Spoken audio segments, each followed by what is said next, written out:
Bonjour à tous, nouvelle émission de Tête à Clash. 3 sujets, 4 invités. Alors vous allez voir, on en a 3,5. Mais je vais vous expliquer. Le premier invité, Laurent Arthur Duplessis. Bonjour Laurent. Bonjour. Serge Federbusch. Bonjour. Thomas White. Bonjour. Et le quatrième, il est quelque part dans un studio à côté. Il est là, mais il a du retard, donc on commence sans lui. Il s'appelle Patrick Ivard. Il va nous rejoindre pour le sujet numéro 2. Et les 3 sujets, justement. 3 sujets. Premier sujet, c'est 5 ans après les Gilets jaunes, qu'est-ce qu'il en reste? J'ai envie de dire, que sont-ils devenus? Premier sujet. Deuxième sujet, la mort de Nahel Marzouk. Tout le monde se souvient de cet événement en juin. Le policier a été libéré après 4 mois de prison. On va parler des conséquences de cette libération, pourquoi on le libère. Bien. Et le troisième sujet, c'est un sujet sur la baisse de la natalité en France. Et je me demande finalement si c'est si important. Alors j'ai bien conscience que c'est un peu provocateur, mais on va revenir, on va essayer d'approfondir ce sujet. Allez, rendez-vous dans quelques secondes pour le premier.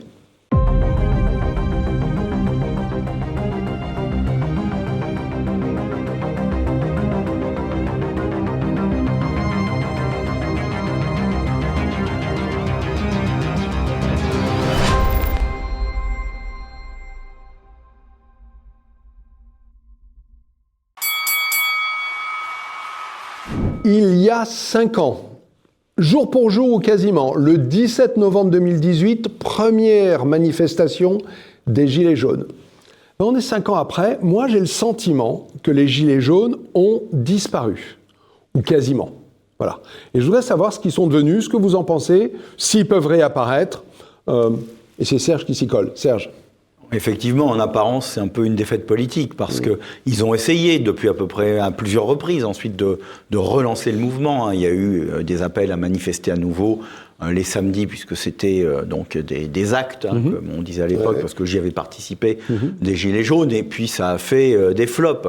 Donc on pourrait croire que c'est une forme de défaite politique et que le mouvement a été plus ou moins définitivement a disparu. Pourquoi ? Parce qu'il a été d'une certaine manière brisé par la répression. C'est quand même ça. La répression a été féroce, il y a eu de nombreux blessés, des éborgnés, et il y a eu une férocité aussi de la répression judiciaire. Quand on voit à quel point, je crois qu'il n'y a aucune des procédures qui a été lancée pour essayer de sanctionner les tirs tendus, les tirs qui ont éborgné, qui n'a encore abouti. Il n'y a eu aucune condamnation. C'est-à-dire que le système judiciaire s'est arrangé avec le pouvoir politique pour complètement escamoter les conséquences. Alors que par ailleurs, les manifestants ont été condamnés. Oui, évidemment, donc c'est du 2 poids 2 mesures tout à fait manifeste. Bon, tout ça, ça a brisé le mouvement. Bon, cela étant, si on voit les choses avec dans un peu de perspective, ça a été quand même un coup d'arrêt au macronisme. C'est-à-dire qu'il est arrivé fringant avec le soutien des médias et des oligarques pour faire progresser son agenda et leurs intérêts, et ça l'a arrêté. Il a été obligé de lancer une espèce de grande parlotte que tout le monde a oublié, je ne sais pas si vous vous souvenez, le fameux grand débat, avec de l'argent public gaspillé. Je crois qu'il y a un endroit en France où il y a des tonnes et des tonnes de cahiers de doléances qui sont en train de pourrir lentement. Bon, peut-être qu'un jour les historiens se repencheront là-dessus pour voir pourquoi ça a fini par exploser 5 ou 10 ans plus tard. Bon, en tout cas, ça a porté un coup d'arrêt. Ils ont dû lâcher de l'argent. Donc il y avait une 20aine de milliards. Ensuite, il s'est un peu précipité, Macron, sur le Covid pour avoir un prétexte pour arroser tout le monde en France. Et depuis les dernières élections présidentielles, il a réussi à être élu, mais il n'a plus de majorité législative, et il est quand même très entravé. Donc on peut dire que malgré tout, malgré cette défaite politique, cette défaite a quand même essaimé, c'est-à-dire que ça a porté un coup d'arrêt à l'entreprise oligarchique qui avait pour objectif effectivement de vraiment dominer le pays. Donc ok, Thomas, on va revenir là-dessus. Thomas. Oui, au moment où les Gilets jaunes se sont déroulés, il y a eu beaucoup de gens qui ont cité ces célèbres propos qu'on prête à Louis XVI, sire est une révolte, non, c'est une révolution. C'est évidemment, beaucoup de Gilets jaunes rêvaient que ce soit la révolution. De facto, ça a été une révolte. Et c'est pas passé loin néanmoins. C'est pas passé loin, vous avez tout à fait raison. Et en fait, les élites ont quand même eu effectivement très peur. Il y a eu un moment précisément où ils ont eu très peur, c'est début décembre. Là, tous les témoignages le disent d'ailleurs, même en interne, qui sont sortis depuis. Il y a vraiment eu un moment, parce que d'abord, ils ne s'attendaient pas à l'amplitude du mouvement. Au départ, départ, quand il y a eu la première manifestation le 17 novembre, tout le monde était surpris, d'ailleurs tout le monde dans les médias, même les Gilets jaunes eux-mêmes étaient surpris, et dans le pouvoir aussi, et jusqu'au 1er décembre, ils ne s'attendaient pas à ce que ça prenne une telle ampleur. Donc clairement, ils ont eu très peur, et ensuite il y a eu effectivement, comme l'a rappelé Serge, une très forte répression. Mais clairement, ça a été une révolte, et ça n'a pas pu être transformé en révolution. Et ça, il a manqué au moins 2 choses pour que ça se transforme en révolution, pour que ça puisse se transformer en révolution. Il a manqué au minimum l'existence d'élites. Il n'y avait pas d'élite dans ce mouvement.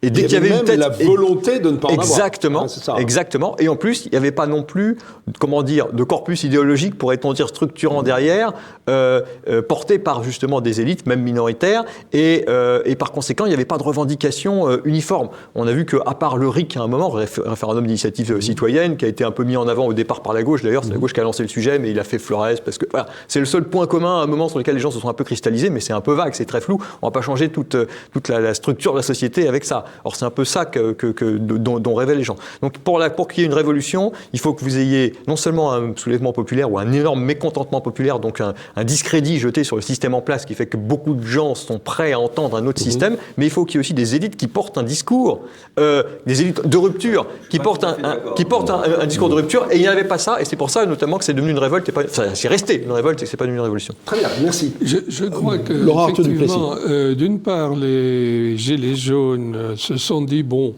descendre dans la rue, se faire éborgner, etc., de toute façon, ça ne changera pas grand-chose. Et j'ai l'impression, au vu des sondages sur les élections à venir, que les CSP, comme disent les publicitaires, les catégories socio-professionnelles, qui étaient plutôt le vivier des Gilets jaunes, se dirigent de plus en plus vers un vote Rassemblement national, au vu des sondages. Qui serait le nouveau parti protestataire Oui, puisque les sondages montrent que même des partisans de France Insoumise, une partie d'entre eux se réorientent vers le Rassemblement national. Et j'ai l'impression que le grand parti protestataire, comme vous dites très justement, actuellement, c'est le Rassemblement national. Parce que de toute façon, il fallait un réceptacle à ce mécontentement. La rue ne pouvait plus tellement conduire à grand-chose, sauf à faire une révolution. Mais ça n'était pas mûr pour une révolution. Et du même coup, c'est finalement le système électoral qui pourrait être le réceptacle de ce mécontentement social. Ok, merci Laurent. Moi, il y a quand même un élément que vous semblez avoir oublié. Est-ce que le moment des Gilets jaunes s'est pas éteint au moment de l'invasion de l'Arc de Triomphe? C'est-à-dire, est-ce qu'il n'y a pas eu symboliquement quelque chose qui a été fait, qui ne se fait pas, et qui a fait peur finalement à ceux qui pouvaient non pas être dans la rue à manifester, mais qui soutenaient ceux qui étaient gilets jaunes et qui leur disaient en les croisant sur la route, allez-y les petits gars, continuez parce que vous vous battez à notre place. Et est-ce que là, il n'y a pas eu un moment où c'était ça, c'est pas possible? Alors, peut-être dans la communication médiatique, et ça a été d'ailleurs l'objectif du gouvernement dès ce moment-là, de discréditer le mouvement en mettant en avant et en favorisant peut-être même les débordements qui médiatiquement prennent toute la place et rasent tout le reste. Mais je ne crois pas que même dans les enquêtes d'opinion de l'époque sur le soutien de la population, qui montraient qu'il y avait jusqu'à 80% de la population qui a soutenu au début du mouvement les Gilets jaunes, je ne crois pas qu'il y ait eu une érosion brutale le 1er décembre avec ça. Il y en a eu une sur le temps long, avec la multiplication des violences, la multiplication des blocages, certainement. Le gouvernement a joué un peu l'usure, en plus de la répression féroce. Mais ça, c'est juste dans la communication, ça a peut-être été un point d'inflexion dans la communication. Mais ce que je voulais dire aussi, c'est plus de fond cette fois sur le mouvement des Gilets jaunes, c'est que si le mouvement des Gilets jaunes, on n'entend plus parler aujourd'hui, par contre, les conditions sociologiques qui causaient ce mécontentement et qui ont été à l'origine, elles n'ont pas disparu. Simplement, effectivement, il y a eu un étouffoir qui a été mis dessus, en particulier par la brutalité que rappelait Serge tout à l'heure de la répression, qui a été extrêmement violente et dont il faut souligner la particularité, une quarantaine ou cinquantaine quasiment d'éborgnés, des gens mutilés. Alors attendez, c'est ça, je l'ai noté quelque part, je crois que c'est 23 éborgnés. 23 éborgnés, mais il y a eu aussi de nombreuses personnes qui ont subi des mutilations sans être éborgnées, parce que les fameuses LBD, par exemple, une jeune fille, Fiorina, qui a été éborgnée, elle n'a pas seulement été éborgnée, tout son visage gauche a été complètement ravagé, elle a dû subir 8 opérations, une reconstruction faciale, et il y a des gens qui ont pu subir des choses comme ça. Donc au total, moi j'avais compté une cinquantaine de personnes éborgnées ou mutilées. D'accord. Et aujourd'hui, 5 ans après, Serge le rappelait, il n'y a eu aucun procès, aucun jugement. Alors que, c'est transition vers le sujet suivant, mais on a vu avec pour Naël dans l'affaire récente, qui a provoqué des émeutes aussi, donc on a une situation un peu similaire, c'est-à-dire des émeutes. La répression policière n'a absolument pas du tout été la même, et la sanction envers le responsable a été manifestement disproportionnée, puisque 4 mois de prison. Là, vous anticipez J'empiète sur le sujet. suivant. Mais ce qui est frappant, c'est le contraste, si vous voulez. C'est le contraste de la répression, je termine juste là-dessus, le contraste de la répression. Les Gilets jaunes n'ont pas fait l'objet d'une répression, enfin, les révoltes de banlieue ne font pas l'objet d'une répression aussi féroce, parce que manifestement, il y a un autre type de peur de la part de nos dirigeants, alors que les Gilets jaunes, il s'agissait de les mater, en quelque sorte. Serge Federbusch. Alors d'abord, je crois qu'il ne faut pas, pour revenir sur est-ce que c'était une révolte, une révolution, il ne faut pas avoir une vision trop léniniste de la révolution. C'est pas forcément un parti éclairé qui va organiser tout ça. Les révolutions en France, celles de 1789, 1830, c'était aussi à la base des espèces de révoltes spontanées qui ont ensuite créé leurs propres élites. Et donc, ça aurait pu ressembler à ça plutôt qu'au modèle léniniste où tout est préprogrammé à l'avance. J'ai essayé de répondre. Deuxièmement, c'est vrai qu'ils ont utilisé, avec les moyens médiatiques dont ils disposent, les oligarques, la classe dirigeante, des débordements qui n'étaient pas si importants que ça, d'ailleurs, parce que l'invasion de l'Arc de Triomphe, et puis ils ont montré des photos de sculptures qui étaient en fait démolies. En réalité, c'était simplement des tirages, des moulages en plâtre de la Marseillaise de Rude. C'était rien du tout. Puis on ne sait même pas qui a fait le coup, en plus. On ne le sait toujours pas. Mais là, je parlais d'un point de vue symbolique. Oui, mais alors ça n'a aliéné que certains retraités. Ça n'a aliéné que certains retraités à l'époque qui regardent H24, BFM TV. Voilà. Mais c'est pas là que ça a vraiment. L'instrument essentiel. Bon, c'est vrai qu'il y a eu peut-être chez ces gens-là, en particulier chez les retraités manipulables, comme il l'était ensuite par le Covid, avec le Covid, une désaffection. Bon, le fait qu'ils cessent de soutenir, pour autant qu'ils aient vraiment soutenu. Mais ce qui a véritablement amené à la fin de la rébellion, c'était quand même effectivement la répression, et derrière la répression, quelque chose que j'ai vécu moi-même, je l'ai vécu dans les manifestations. Et c'est là, à mon avis, où, rien n'est blanc ou noir, c'est que personne n'avait envie de se faire trouer la peau et de mourir avec le gilet jaune pour renverser Macron. Personne. Au bout d'un moment, quand on était sur les Champs-Élysées, à un moment, il y a eu une espèce de flottement, c'est-à-dire que les CRS n'avaient pas vu le coup venir et la foule a commencé à se diriger vers la Concorde. On était peut-être à 400 ou 500 mètres de l'Élysée. Bien sûr. Bon, mais il y avait juste un dernier cordon de gendarmes. Ils auraient peut-être tiré, peut-être pas tiré, j'en sais rien. Mais si c'était renversé, là, les gens pouvaient envahir l'Élysée. Donc, mais les gens ont bifurqué parce que personne n'avait envie de se faire trouer la peau. Je crois que c'est un mélange, et c'est ce qui maintient le système en France depuis 20 ou 30 ans. C'est un mélange de répression, de manipulation grâce aux médias, et aussi le fait que malgré tout, les gens ont encore de quoi manger. Le jour où ceux qui aient porté de gilets jaunes n'ont plus de quoi manger, et ben là, il y en aura suffisamment. Il n'en faut pas beaucoup, il en faut quelques milliers pour risquer d'aller se faire trouer la peau. Et là, ça s'arrêtera plus. Mais bon, voilà. Moi, je suis frappé par une chose. Je vais vous céder la parole, Laurent Duplessis.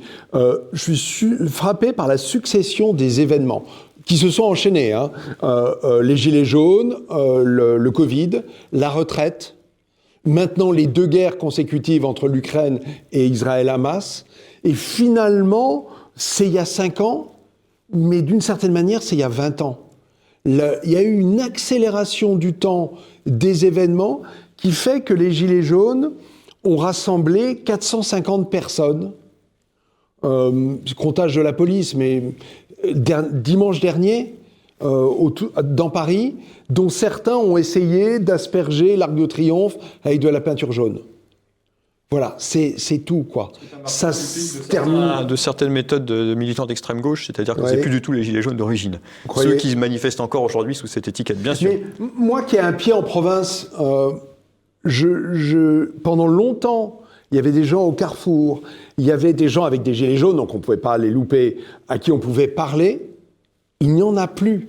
Je sais qu'il y a encore quelques endroits en France où il y a des gens qui maintiennent un petit peu la flamme, mais ça a disparu de la population, du fond de la population française. Laurent Arthurie, alors je crois aussi qu'il y a dans la psychologie collective une sorte d'appréhension de ce qui va arriver. C'est-à-dire que les gens sentent qu'on est au seuil d'une sorte de guerre civile, il faut bien le dire. Il y a une montée des violences qui n'est pas anodine et qui veut dire quelque chose. Les classes dirigeantes au pouvoir essayent de masquer ça au maximum, les grands médias essayent de le masquer au maximum, mais dans la population, on sent cette inquiétude monter. Et je crois que dans la hiérarchie des périls, le péril qui semble maintenant le plus effrayant, c'est celui-là, c'est le péril de la guerre civile. Donc ce que vous dites, c'est repli sur soi ? Oui, repli sur soi.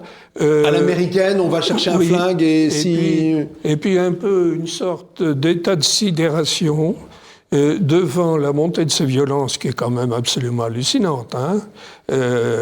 Et un état de sidération qui fait qu'effectivement les gens pensent de plus en plus à assurer en quelque sorte leur salut individuel face à la montée de ces périls, d'autant qu'il y a quand même aussi un climat international qui est lui aussi de plus en plus stressant quand même.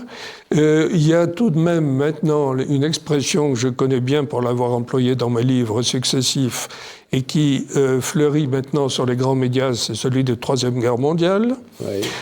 Il y a l'idée qu'on distillait que Poutine était un fou qui allait nous balancer des bombes atomiques. Bon, ça, c'est un peu passé maintenant. Mais il est certain que la vision des foules musulmanes en délire à cause de ce confetti qu'est la Palestine sur une carte de géographie, etc., tout ça entretient un climat général teinté de montée des périls. Et au fond, les gens sont un peu dans l'attente des secousses telluriques à venir. Merci Laurent. Juste un mot, Serge, je vous cède la parole. Il y a aussi une chose qui m'a frappé, vous l'avez rappelé Thomas, il n'y a pas eu de leader, mais il y a quand même eu un certain nombre de personnalités qui ont émergé. Jérôme Rodriguez, Ingrid Levavasseur, je ne sais pas si vous vous rappelez de tous ces noms, Jacqueline Moureau, Priscilla, alors je ne sais plus, absolument, Ludowski. Il y a quand même des gens qui ont existé et on voit qu'ils ne sont plus là. En fait. Ce sont des gens qui parlaient bien, qui ont fait remonter une parole de terrain qui a parlé aux gens, mais ce ne sont pas des personnes qui ont été entre guillemets, des élites structurantes. Et lorsqu'ils ont essayé de le faire, par exemple, Ingrid Levavasseur avait essayé de présenter une liste gilets jaunes aux européennes, elle a échoué. C'est-à-dire dès qu'une tête a dépassé... Lalanne, ça a fait moins de 1%. Ingrid Levavasseur, elle a été au conseil municipal de la ville où elle habite, elle y est restée 1 an. Jacqueline Moureau, elle a soutenu Zemmour et elle en est partie, elle a arrêté. Jérôme Rodriguez, il retrouve plus de boulot. À partir du moment où c'est un mouvement spontané, il est logique aussi que les leaders ne s'incrustent pas forcément. Il y a eu des révolutions en France. Moi, j'aime bien l'histoire, donc j'y fais référence souvent. En juin 1848, ça a été extrêmement violent. Il y a eu des milliers de morts. C'était une révolution sans leader, mais volontairement. C'est-à-dire que les gens ne voulaient pas savoir ne voulaient pas faire savoir qu'ils étaient les chefs, non seulement parce qu'ils cherchaient à se protéger, mais parce que aussi, idéologiquement, à l'époque, ils ne voulaient pas, c'était ni Dieu, ni César, ni tribun, ils ne voulaient pas entamer un processus de domination sur les autres. Donc, ce n'est pas totalement inhabituel qu'il y ait des mouvements un peu spontanés sans vrai leader. Simplement, au bout d'un moment, pour revenir aux interrogations qu'on se posait, ce qui provoque les révolutions, ce sont quand même des coalitions.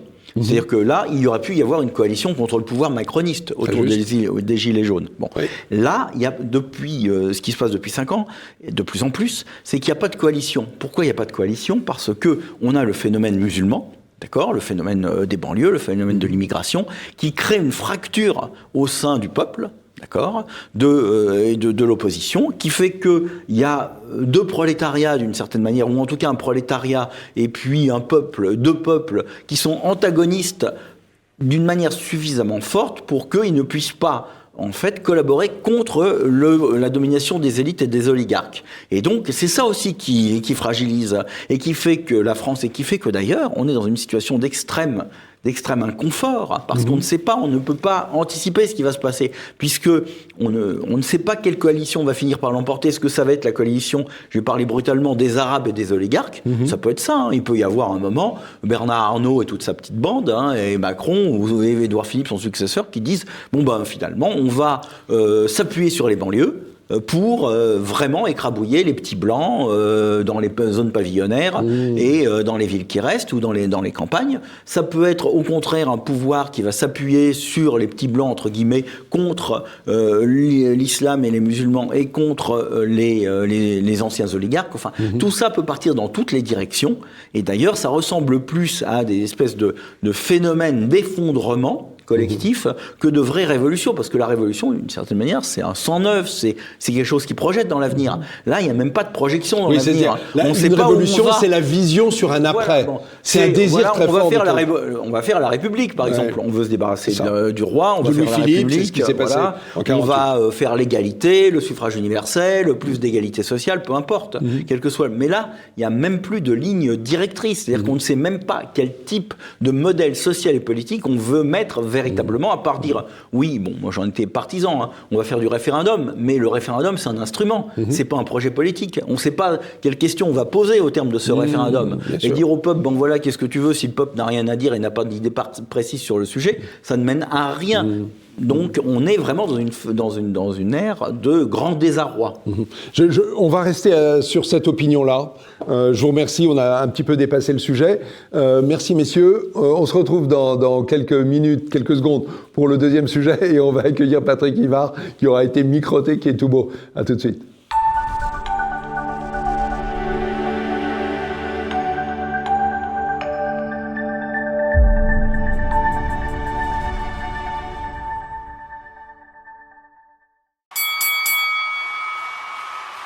Rebonjour, deuxième sujet, et Patrick Ivard est enfin arrivé. Il est tout beau, il est tout frais, et il a un micro, donc on peut même l'entendre. Eh bien justement, ce deuxième sujet, c'est la libération du policier, qui s'appelle Florian M., qui est celui qui a tiré lors de l'arrestation de Naël Merzouk, qui s'est fini par sa mort. Ça, c'était en juin 2023. Donc 4 mois de prison à la santé pour ce policier. On va revenir sur les circonstances de sa libération. Quelques manifestations en défaveur de cette libération. Je cède la parole à Patrick Ivard. Patrick. Merci Franck, désolé pour mon retard. Pas de problème. Cette affaire, elle est intéressante. Bon, elle est triste, bien sûr, parce que ça commence par la mort de quelqu'un. Mais on constate qu'on est passé de l'affaire Naël à l'affaire Florian.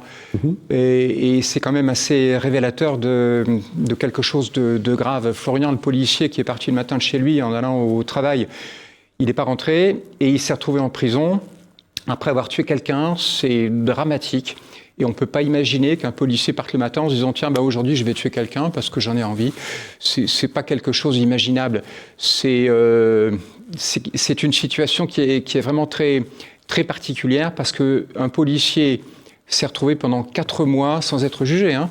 Il s'est retrouvé pendant 4 mois placé sous mandat de dépôt pour une raison qui semble être un risque de trouble à l'ordre public dans les banlieues, en fait.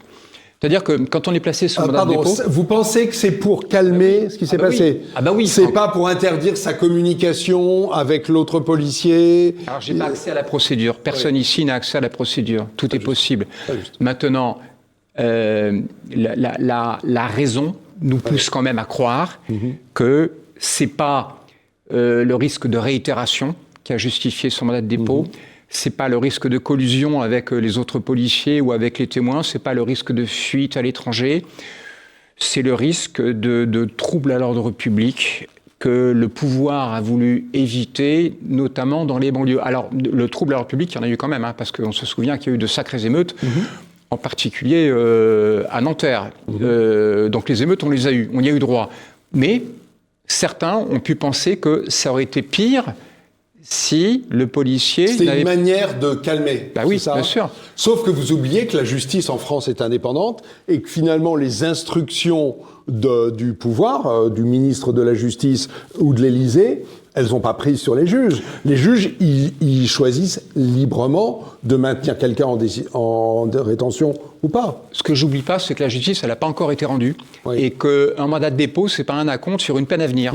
Donc, ce que j'oublie pas, c'est que ce qui s'est passé, c'est qu'on a mis quelqu'un qui était présumé innocent sous mandat de dépôt, qui a passé 4 mois en prison sans être jugé, alors qu'il offrait toutes les garanties de représentation nécessaires pour être ensuite jugé, comparaître devant un tribunal, ce qui arrivera sans nul doute, à moins que le juge d'instruction rende une ordonnance de non-lieu, ce qui est tout à fait possible également. Mais ce que je constate, c'est que ce policier Florian, qui, encore une fois, de mon point de vue, mais je ne pense pas me tromper, n'avait nullement l'intention, quand il est parti le matin de chez lui, de tuer quelqu'un pour se retrouver ensuite en prison. Ce policier a été un petit peu jeté en pâture de façon à être la victime expiatoire en se disant lui on le sacrifie et puis on va un petit peu calmer les banlieues parce que sinon ça sera pire que ce que c'est déjà. Voilà. Alors sa libération, elle a quand même des conditions. Je vous cède la parole, Laurent, juste une seconde. Pour rappeler, il a été libéré sous contrôle judiciaire, interdiction d'apparaître à Nanterre, interdiction de détenir une arme. J'imagine qu'il peut recommencer à travailler. Mais dans tous les cas, je pense pas. Je pense qu'il est suspendu administrativement. De mon point de vue, administrativement, il est suspendu. Et dans tous les cas, il a interdiction de communiquer avec les parties, la famille de Naël Merzouk, bien sûr, mais également l'autre policier qui était avec lui. Et je rappelle aussi qu'il a dû déménager, que sa femme et son enfant sont sous protection policière. Protection judiciaire. Il a déménagé. C'est pas l'idéal non plus. C'est violent. Alors, Laurent Arthur Duplessis. J'adhère tout à fait à ce que vient d'expliquer Patrick Ivard, et notamment le concept de victime expiatoire. Parce qu'en effet, les magistrats n'ont pas besoin de recevoir une instruction du parquet général et du ministre pour se mettre dans ce moule. Ils y sont dans ce moule idéologique dont on sait très bien qu'il prévaut à l'École nationale de la magistrature, qui forme les magistrats et qui est très largement répandu dans le corps des magistrats. Pas tous. Vous dites être en gros un biais en faveur des délinquants versus la police. Voilà, alors c'est la vision hugolienne, c'est Victor Hugo, c'est Les Misérables, c'est que les pauvres gens sont victimes des policiers, des classes privilégiées, etc. C'est une espèce de vulgate marxiste qui préside... Celui qui a volé un pain n'a pas à aller en prison. Voilà, ça, c'est Hugo. C'est du Hugo remouliné à Marx et qui fait qu'effectivement, le flic, il est représentant des classes dominantes et de toute façon, il faut le saquer. Bon. Et puis alors, d'autre part, je suis persuadé aussi que chez beaucoup de magistrats, il y a la même préoccupation que chez beaucoup d'hommes politiques, et de plus en plus à l'Élysée, on le voit maintenant, c'est que de plus en plus, il y a la prise de conscience du caractère hautement inflammatoire des banlieues. De plus en plus, il y a conscience, et les émeutes d'il y a quelques mois en ont été l'éclatante démonstration à la mort de Naël que maintenant, une étincelle peut créer un brasier de très grande échelle. Oui, et en même temps, la libération du policier qui a donné lieu à une manifestation à Nanterre avec la maman de Naël Marzouk qui était à l'origine de cette manifestation. Finalement, ça a été quelques centaines de manifestants. Ça a été assez paisible. Oui, mais parce que c'est après coup. C'est après coup, parce qu'on a laissé retomber la poussière, on a eu la température, c'est après coup. Mais au prochain incident, etc., à nouveau, ça explose. Ouais. On est à la merci d'une explosion des banlieues pour un oui ou pour un non maintenant. J'en vois un qui frétille, parce qu'il connaît bien la justice. Alors d'abord, sur le fait que la dernière manifestation était moins violente que les précédentes, du tout, c'est un peu comme pour les Gilets jaunes, c'est-à-dire que les choses finissent par s'émousser en politique et dans les actions collectives. Deuxièmement, je suis d'accord avec la fin du raisonnement plutôt que son début. C'est-à-dire qu'il ne faut pas penser, je les connais quand même assez bien, que tous les magistrats sont des espèces de furies du syndicat de la magistrature. Il y a une grosse majorité qui est plutôt, je dirais, placide et d'opinion plutôt centriste. Bon, et c'est pas tellement le fait de vouloir défendre une soi-disant classe opprimée contre l'ordre bourgeois et la police qui les anime. D'accord, donc l'option Victor Hugo, ça marche pas. Non, je ne crois pas que ce soit ça. Je pense qu'en revanche, ils sont perméables aussi au sentiment, à la crainte que le fait de libérer immédiatement, par exemple, de ne pas le mettre sous mandat de dépôt, le policier, ça aurait pu relancer effectivement les émeutes. C'est plus la trouille finalement qu'un engagement idéologique qui a pu conduire à ça. Voilà, ils ont attendu que les choses se calment, se dissipent. Et ça, ils n'ont pas besoin d'instruction pour ça, parce que ce sont des citoyens comme les autres, d'une certaine manière. Et vous pensez que finalement, est-ce que j'entends que finalement, c'est plutôt une bonne décision d'avoir gardé le policier en prison? Pour moi, la lâcheté n'est jamais une bonne décision. La lâcheté n'est jamais une bonne posture. Bon, ce gars-là, le policier n'aurait jamais... Même si ça aboutit à de l'apaisement, au final. On n'a pas besoin d'apaisement. On a besoin, en France, de régler les problèmes. Bon, l'apaisement, c'est simplement le fait d'attendre que le problème soit plus grave plus tard et soit plus difficile à régler. On n'a pas besoin d'apaisement avec les banlieues. On a besoin de ramener l'ordre dans les banlieues. Et le plus tôt sera le mieux, d'accord? Et de virer tous ceux qui nous emmerdent. C'est ça dont on a besoin. On n'a pas besoin de discuter avec eux. Bon, donc je ne vais pas refaire le parallèle. D'ailleurs, je suis étonné que le sujet ne soit pas évoqué aujourd'hui avec ce qui se passe en Israël, à Gaza, etc. Parce qu'on y a passé l'émission entière il y a 15 jours. Certes, mais en tout cas, moi, alors là, je vais dire un truc qui va faire frémir beaucoup de gens, mais d'une certaine manière, ce que pas mal de Français aujourd'hui ressentent quand ils ressentent des réticences vis-à-vis de la politique israélienne, c'est parce que les Israéliens font ce que les Français n'ont pas été capables de faire après le Bataclan. D'accord ? Et donc, il faut ramener l'ordre dans les banlieues. Toutes les mosquées radicalisées auraient dû être détruites. Tous ces mecs-là auraient dû être virés de France, d'accord ? De manière beaucoup plus violente et brutale que ce que la France a décidé de faire. Votre discours, il est d'une violence incroyable, Serge Federbusch. Mais c'est la réalité. Si on veut la vraie violence, c'est de ne pas tenir compte de la violence réelle. Il n'y a pas de France apaisée. La France apaisée, ça n'existe plus. Maintenant, nous sommes entrés dans une France de conflit, dans une France conflictuelle. Ça va aller, comme le disait Gérard Collomb, le face-à-face va se développer de plus en plus. Ce qui s'est passé là avec la mort du jeune de 16 ans, avec cette espèce de ratonnade anti-français d'une certaine manière. Bon, et ça va près de Romans-sur-Isère. Voilà. Et ça va se multiplier. Moi, les émeutes de la dernière fois, j'appelle ça la deuxième intifada. Il y en aura une troisième, d'accord ? On est face à cette situation. Tous les gens qui pensent pouvoir l'éviter ne font que l'accentuer. Ok, merci. Thomas. Oui, je suis malheureusement, entre guillemets, assez d'accord avec tout ce qui vient d'être dit, y compris par Serge. C'est évident que ces policiers n'avaient pas à aller en prison et on peut être que frappé, je reviens là-dessus, par le contraste avec l'absence de répression au contraire des policiers qui ont blessé ou estropié des Gilets jaunes. On voit que d'ailleurs le traitement des deux peuples dont parlait tout à l'heure Laurent, Arthur Duplessis, parce qu'effectivement aujourd'hui vous avez un peuple entre guillemets des banlieues, c'est-à-dire comprenez issu de l'immigration extra-européenne, et vous avez le peuple qu'on a vu avec les Gilets jaunes, qui est plutôt le peuple autochtone de la France périphérique, analysé par Christophe Guilluy. Eh bien, on constate que lorsqu'il y a des mouvements insurrectionnels, entre guillemets, issus de ces peuples, ils ne sont pas du tout réprimés de la même manière. D'une certaine manière. Les policiers, c'est un bon exemple. Le policier, là, il passe 4 mois en prison, et on a commencé la première partie de l'émission en disant que les policiers qui avaient estropié, eux, n'avaient rien eu. Oui, mais le problème, il y a une dissonance, là. Mais non, justement, c'est que les policiers qui ont estropié, il y aurait peut-être dû y avoir des procédures, et des procédures respectant les règles de droit, mais ce qui n'est pas normal, c'est qu'il n'y ait pas eu de procédure du tout, c'est qu'il n'y ait eu aucune mise en cause. Par contre, ici, le problème, c'est qu'on a un policier qui a subi une privation de liberté sans avoir été jugé sur le fond, alors que c'est un policier qui a en plus un palmarès absolument parfait, excellent. Auparavant, il avait été de nombreuses fois cité, récompensé, c'était pas un excité.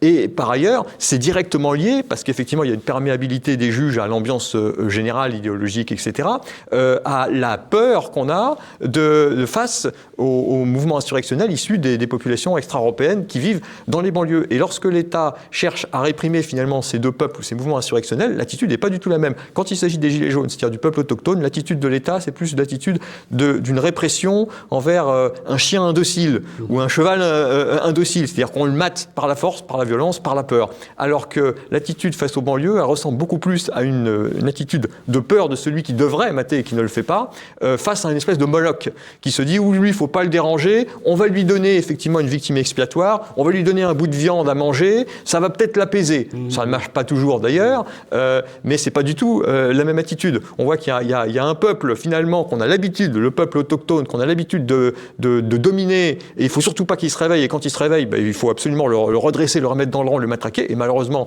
ça a marché, c'est pour ça qu'on n'entend plus parler des Gilets jaunes aujourd'hui. Il y a eu un étouffoir par la peur d'être estropiés, mais aussi tout ce qu'il y a eu derrière, que vous rappeliez tout à l'heure, Franck, c'est-à-dire le Covid derrière, maintenant l'inflation, la peur, et puis la peur de formes de guerre civile générée par cet autre peuple qui est là.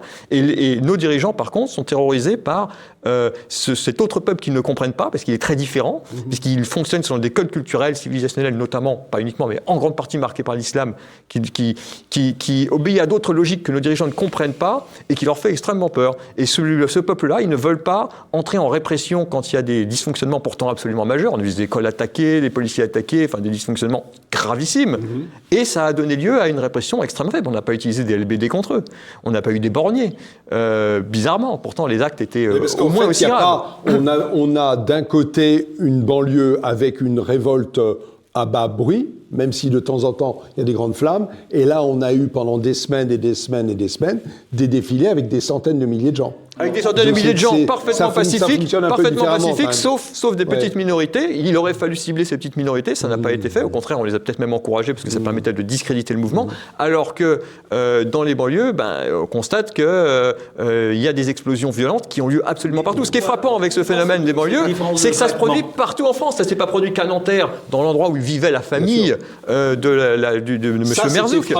Ça, c'était frappant. Voilà. Hein, c'est-à-dire qu'il y a une conscience, je termine là-dessus, qu'il y a une conscience, pourrait-on dire, identitaire qui se rejoint, parce que par exemple, les banlieues n'ont pas flambé quand la petite gamine Lola a été massacrée dans des conditions épouvantables il y a un an. Elles n'ont pas flambé quand il y a le jeune qui est mort ce week-end-là dans une fête de village. Il n'y a pas de flambée dans les banlieues. Pourtant, c'est un jeune de 16 ans qui meurt comme un jeune de 17 ans était mort là. Pourquoi certains jeunes provoquent des flambées dans toutes les banlieues, y compris des banlieues très éloignées de là où ils vivaient ?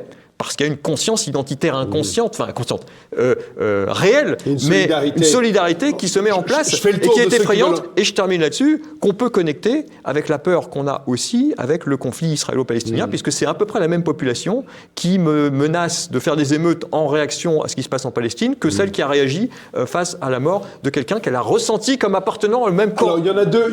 Pardon, je juge. Patrick et... Alors, un mot. On est au cœur du sujet, là. Pourquoi, d'un côté, on réprime très violemment les Gilets jaunes, et pourquoi c'est-à-dire le pouvoir, réprime beaucoup moins les banlieues. Parce que quand on réprime, c'est toujours qu'on se sent menacé. Ils se sentaient davantage la classe dirigeante, pas les Français, menacés par les Gilets jaunes que par les banlieues. Parce que les banlieues, on sait comment ça marche. Les Gilets jaunes, ça remet en cause le fonctionnement du pouvoir, ça remet en cause Macron, l'oligarchie. Les banlieues, ça remet pas tellement en cause Macron et l'oligarchie, ça remet en cause la police. Pour avoir la paix, pour pouvoir dealer, faire ce qu'on veut, à établir une espèce de dar el-Islam, de loi musulmane fondée en réalité sur l'économie, sur l'économie de la drogue. Bon, voilà. Bon. Et donc, s'ils obtiennent ça, ensuite, ils ferment leur gueule, ils se calment. Et donc, la classe dirigeante sait parfaitement, comme on dit avec ça, on fait la politique de la ville. La politique de la ville, c'est l'autre nom de la jazziya, c'est-à-dire donner de l'argent, d'accord, pour que, finalement, le peuple, le prolétariat ferme sa gueule. Donc, on le laisse dealer, on lui file du fric, on fait de la politique de la ville, on déverse quelques dizaines de milliards, et on sait, dans ces conditions-là, quand on est dans la classe dirigeante, qu'on aura la paix. Tandis que les Gilets jaunes, eux, ils les remettent directement en cause. Ils remettent en cause fondamentalement le système. D'où les deux réactions. Et donc, c'est pour ça que je disais, il peut y avoir un jour, et on a déjà le cas parfois, une espèce de coalition étrange et bâtarde entre la classe dirigeante, oligarque, et les banlieues contre le prolétariat français gilet jaunisé qui veut, lui, changer radicalement le système. Ok. Patrick Ivard, et ce sera sans doute le mot de la fin. On a un Sauf si vous êtes bref, et à ce moment-là, ce sera Laurent qui conclura. Allez-y. Bref, ça va être...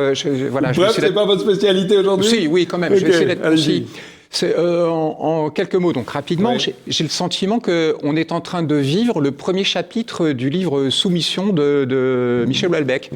C'est-à-dire qu'en fait, on a plusieurs peuples sur le même territoire, c'est à peu près évident.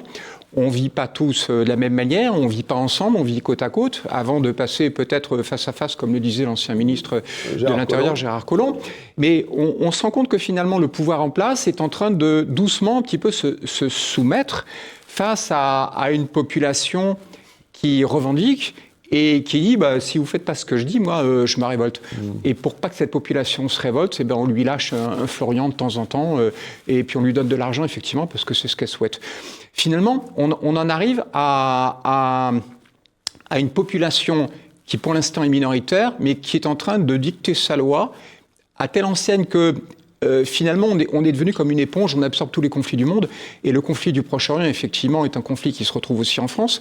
Mais là où je veux en venir, c'est qu'on se retrouve avec une sorte de coagulation, de convergence des luttes avec les gens qui sont des victimes habituelles, qui se prétendent comme telles, en tout cas. Les gens qui manifestent Adama Traoré, Naël, et qui maintenant manifestent pour la Palestine, le tout au cri de Allah Akbar. Et ça fait bizarre parce qu'il y a une convergence des luttes.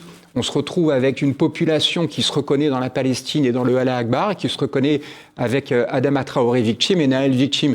Et cette population-là est une population qui, pour l'instant, est minoritaire, mais en tout cas, c'est une population active. C'est une population qui est... Avec une extrême gauche mélenchonienne qui met de l'huile sur ce feu-là. Oui. C'est une population qui est... peu de succès. C'est une population qui est forte et qui agit de façon assez impressionnante, parce que leurs manifestations sont assez importantes. Et puis, on se rend compte qu'effectivement, ils ont le soutien d'une partie de la population autochtone, on va appeler ça comme ça, d'extrême gauche, qui pense se servir de ce nouveau prolétariat comme masse de manœuvre pour arriver à un nouveau 14 juillet, Ouais, quoi, 1789. On en est clairement là avec Mélenchon. Voilà, j'ai été concis, hein. Voilà, ok, très bien. Vous avez mon bon. D'ailleurs, on s'arrête là et on enchaîne sur le troisième sujet. À tout de suite. Retrouvez et achetez les livres des invités de TVL dans la boutique de votre chaîne sur tvl.fr.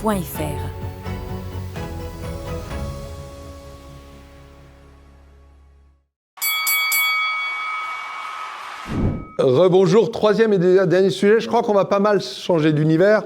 On va sur le sujet de la baisse de la natalité en France. La baisse de la natalité en France, c'est des chiffres qui montrent que la natalité en France, en 2023, premier trimestre, n'a jamais été aussi basse depuis... Vous avez une idée de quand la natalité était aussi basse? Plus de 50 ans. 18 1946. Ça fait largement plus de 50 ans. Hein? C'est frappant. Hein? Juste avant le baby-boom, en fait. Pardon? 46, juste avant le baby-boom. C'est ça, le baby-boom commence. Et d'ailleurs, la baisse de la natalité, elle est liée évidemment au baby-boom, puisque ceux qui ont fait beaucoup d'enfants maintenant n'en font plus, puisque par définition, ils sont à la retraite. Hein? D'ailleurs, on peut s'interroger sur les préceptes démographiques qui semblent jamais remis en cause. On assiste actuellement à une explosion de l'intelligence artificielle et on n'en est qu'au début. Et par exemple, les Japonais sont des fabricants de robots Android exceptionnels. Les Chinois débloquent des sommes énormes pour faire la même chose. Et les gens ne se rendent pas compte, mais d'ici une dizaine d'années, la plupart... Vous liez ça à la natalité. Mais oui, mais vous allez voir pourquoi. Parce que c'est deux populations qui sont en baisse. Mais non, mais vous allez voir pourquoi. Ouais. On nous dit qu'on a une baisse de natalité, donc il faut une immigration pour payer les retraites futures. C'est pour ça que je demandais si c'était si grave. Je dirais, en un raccourci un peu provocateur, que les robots paieront les retraites futures. En effet, on constate par le développement de l'intelligence artificielle que maintenant, non seulement des fonctions manuelles seront de plus en plus assumées par des robots Android sur des chantiers, etc. Oui, lever des charges, il y a plein de choses. Et les travaux agricoles, etc. Mais qu'en plus, cette robotisation des fonctions remonte l'échelle des travaux intellectuels.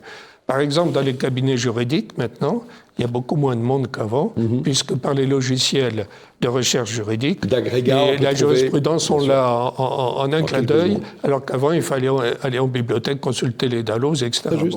Et c'est vrai pour le cabinet d'architectes, c'est vrai dans de plus en plus de fonctions intellectuelles. Donc, quand je disais de manière provocatrice, finalement, c'est pas si grave. J'ai pas eu le temps de développer ce que je voulais mettre comme bûche dans le feu, parce que vous avez pris la parole tout de suite, mais ça me va bien. Hein. Je disais, finalement, la natalité baisse.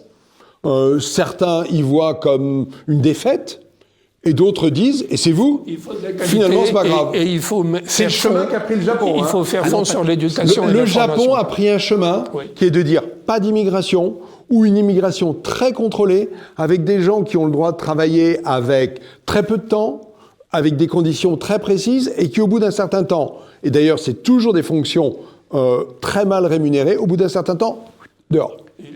Et au Japon, il n'y a pas du tout l'insécurité qu'on a ici. Oui, et en même temps, au Japon, c'est des gens de plus en plus vieux, et beaucoup plus de vieux que de jeunes, et ça amène quand même, à terme, à la disparition du Japon. Ça amène, plus personne. Je ne sais pas à quoi ça amène. Moi, je constate que l'industrie japonaise reste très puissante. Elle est beaucoup plus puissante que la nôtre. Ah non, Franck, pas d'accord. Pas d'accord, parce que si on prend l'exemple du Japon, si on doit le comparer à la France, la population française et la population japonaise diminuent. La France et le Japon n'ont pas fait le même choix. La population française ne diminue pas encore. Mais si, elle diminue.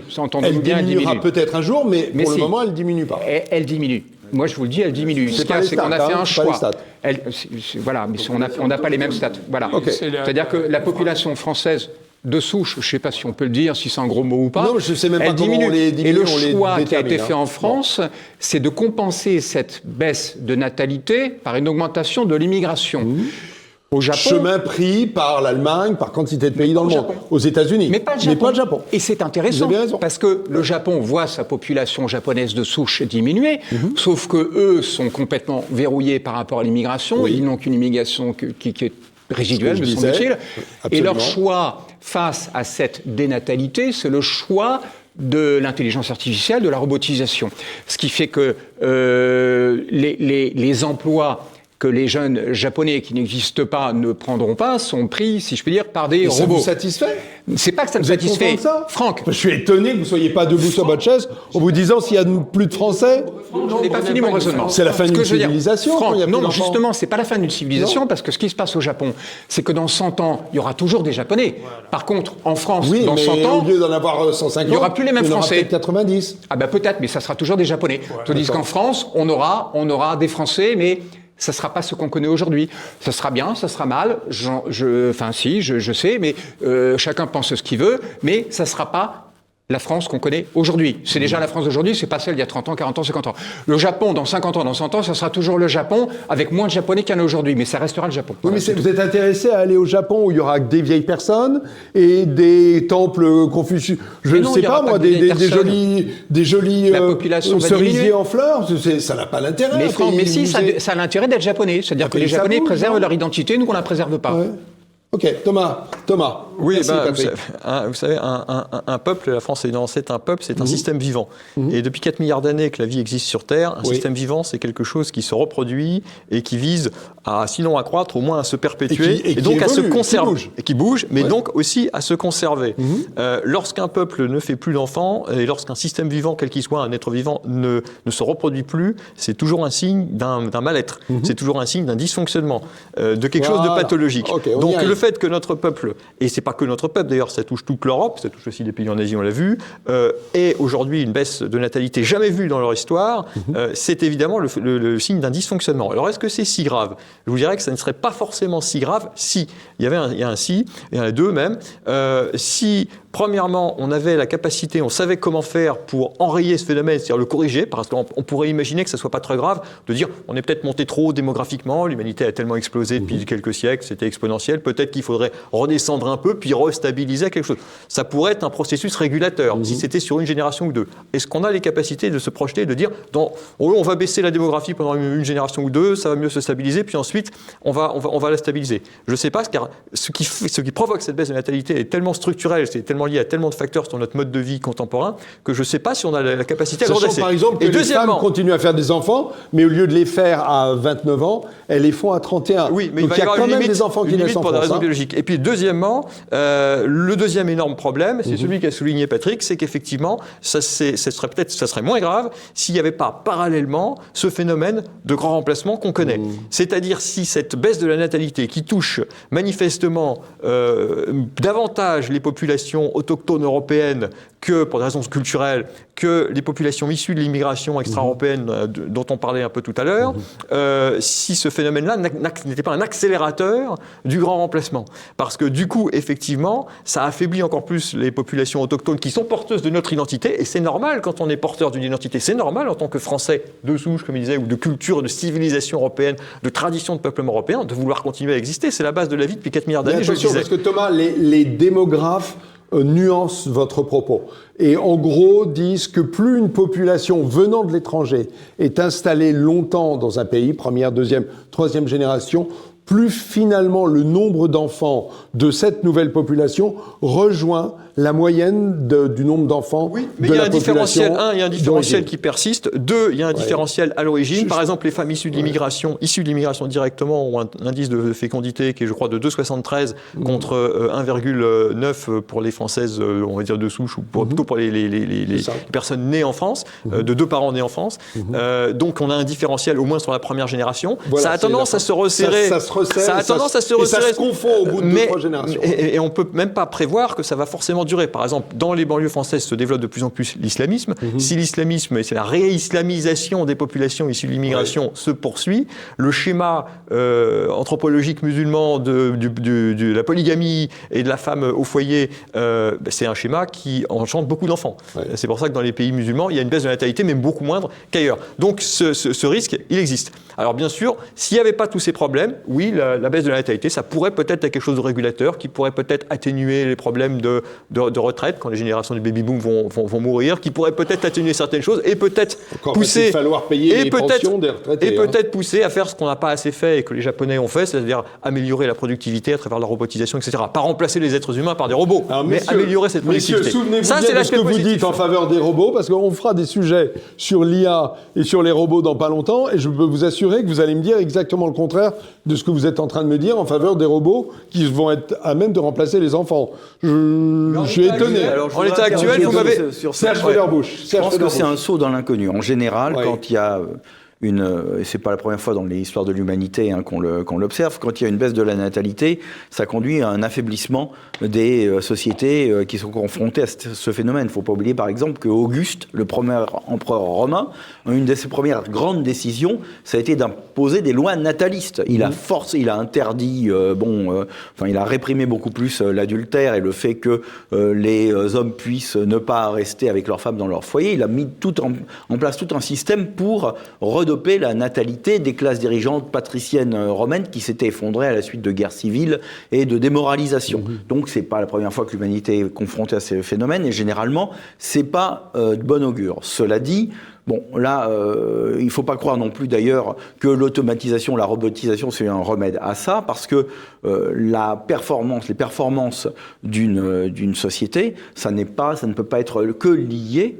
à l'existence de robots. Il y a des compétitions internationales, il y a de la productivité. C'est pas parce que on va forcément avoir à pouvoir robotiser telle ou telle activité qu'on va rester avec un leadership malgré tout où on a besoin d'innovation, et malgré tout la jeunesse est quand même plus ou moins synonyme de volonté d'innover dans des tas de domaines pour faire sa place simplement dans la société. Le Japon a quand même perdu sa place. Mais bien entendu, le Japon vient de céder sa place de 3e économie mondiale à l'Allemagne très récemment à cause de ça aussi. Donc malgré tout, la dénatalité, c'est quand même quelque chose de négatif, surtout si on y ajoute le fait d'importer des populations qui ont une espèce de contre-culture, qui est une archaïque, qui est une culture phallocratique finalement, et qui a une culture de régression intellectuelle et mentale. Donc c'est pas une bonne chose. Et je crois que maintenant, il faudrait quand même envisager les choses différemment. C'est-à-dire qu'il faudrait peut-être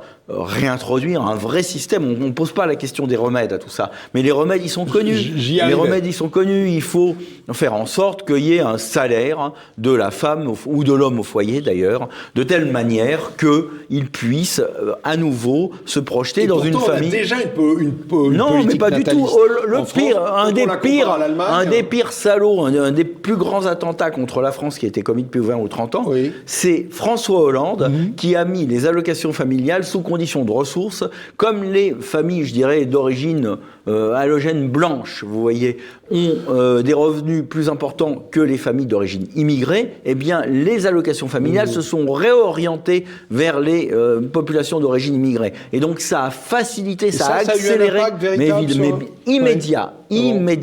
Et donc, évidemment, les gens font des calculs, les jeunes font des calculs. Est-ce que je vais pouvoir m'en sortir avec un seul salaire ou pas? Ce qui fait qu'on fait moins d'enfants, parce que quand on interroge les couples et qu'on voit qu'ils décident de ne pas faire d'enfants tout de suite, c'est la guerre, c'est l'angoisse climatique, c'est l'incertitude.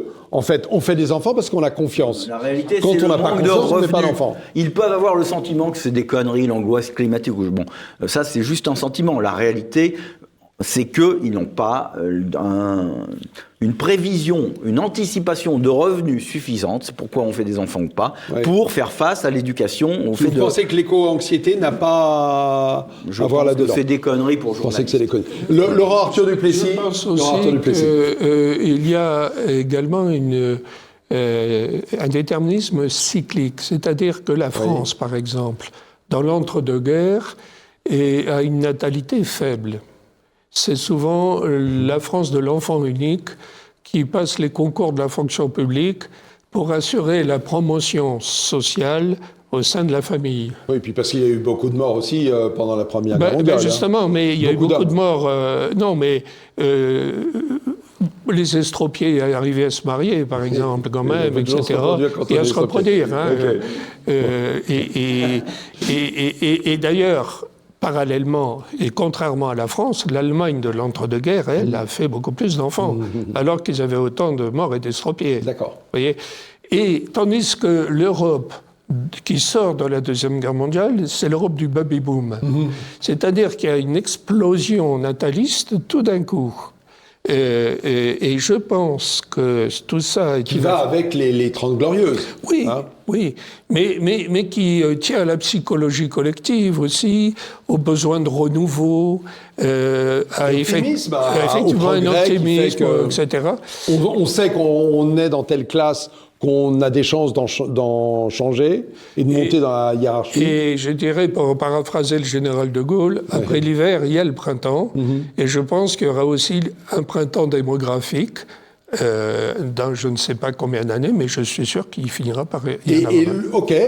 Cette piste-là, ce rebond, qu'est-ce qu'elle pourrait en être les ferments, ou c'est peut-être les signaux faibles que vous pourriez percevoir, Laurent? Je pense qu'un certain souci de retrouver ses racines, que peut-être on commence à percevoir dans les populations européennes de souche, pourrait générer à un moment donné un besoin de faire des enfants, parce que je crois qu'il y a un lien entre les deux choses.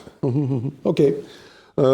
Patrick Ivard, si vous prenez la parole, je vous la donne, c'est ultra bref. Ultra bref. Ultra bref. Quand on a des enfants, c'est parce qu'on a confiance en l'avenir, c'est parce qu'on se projette et parce qu'on a une conscience identitaire. Nous, on n'a pas confiance en l'avenir, on n'a pas de conscience identitaire, donc on ne fait pas d'enfants, on en fait peu. Ce qu'il faut, c'est effectivement qu'on retrouve cette confiance en l'avenir qu'on n'a pas. Effectivement, je suis d'accord avec Serge, le climat, c'est pour les bobos qui regardent la télé. Voilà. Et on n'a pas cette conscience identitaire, on n'a pas de conscience d'avoir un héritage qui nous a été transmis et qu'on doit transmettre à nouveau aux générations qui nous suivent. Maintenant, par rapport à ce que vous disiez tout à l'heure, en ce qui concerne la baisse de la démographie des populations immigrées qui, en France, finissent par avoir une population. C'est pas un bon raisonnement, si je puis me permettre, Franck, parce que ça suppose que les frontières sont fermées. C'est celui des géographes. Hein, mais les géographes, désolé, mais ils se trompent, parce qu'ils raisonnent avec des frontières fermées. Or, nos frontières sont ouvertes depuis déjà des dizaines d'années, ce qui fait qu'on tient compte uniquement d'une situation comme si elle était figée, alors qu'en fait, elle est sans arrêt en mouvement, étant donné qu'on a des populations africaines qui ont un trop-plein démographique qui se déverse chez nous. Voilà. Ok. Allez, très bien. Merci beaucoup. La brévitude, si je puis dire. Allez, messieurs, merci. Et on se retrouve dans 15 jours. À très vite donc. Merci.